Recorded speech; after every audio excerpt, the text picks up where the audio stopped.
Γι' αυτό αν θέλεις να μεγαλώσεις εργάτες κάτω από εσένα, μάθε να ενθαρρύνεις. Χαλιλούια. Τώρα σας πω και ένα ανέκδοτο λιγάκι. Ένα αληθινό ανέκδοτο συνέβη τις προάλλες. Και υποσχέθηκα στη γυναίκα μου ότι θα το πω. Μέχρι και η τεχνική νοημοσύνη δουλεύει με ενθάρρυνση. Δεν ξέρω αν το ξέρετε αυτό.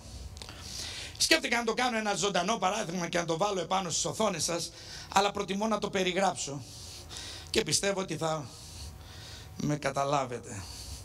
Έχω ένα πρόγραμμα μέσα στο κινητό μου που λέγεται ChatGPT.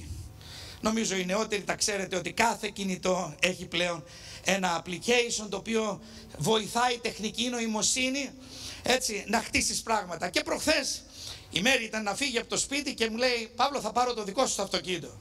Και της λέω, όχι, σε παρακαλώ, πάρε το δικό σου το αυτοκίνητο. Άστο το δικό μου εδώ, το θέλω εγώ. Όχι, μου λέει, θα πάρω το δικό σου το αυτοκίνητο. Και πάω στο ChatGPT και λέω, πώς μπορώ να πείσω τη γυναίκα μου να χρησιμοποιεί το αυτοκίνητό της και όχι το δικό μου. Και το ChatGPT αρχίζει και γράφει. Πρώτον, μην της πεις ποτέ ότι δεν της δίνεις το αμάξι σου. Δεύτερον, μην της πεις ποτέ ότι το αμάξι είναι δικό σου και αυτή πρέπει να παίρνει το δικό της.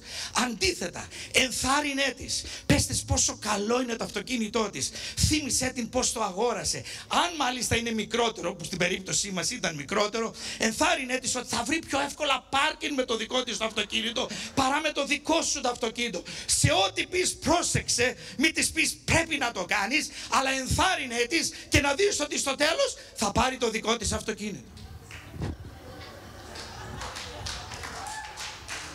Μέχρι και η τεχνική νοημοσύνη μιλάει για ενθάρρυνση. Θέλω να σου πω κάτι. Θες να δεις υγιείς εργάτες να οικοδομούνται? Ενθάρρυνε τους στο όνομα του Ιησού Χριστού. Και εδώ δεν χρειάζεται τεχνική νοημοσύνη. Εδώ μιλάει ο Κύριος των Κυρίων. Μιλάει ο Βασιλιάς των Βασιλιάδων. Μιλάει αυτός που έχει χτίσει όλη σου τη ζωή μέσα από την ενθάρρυνσή του. Χαλιλούια.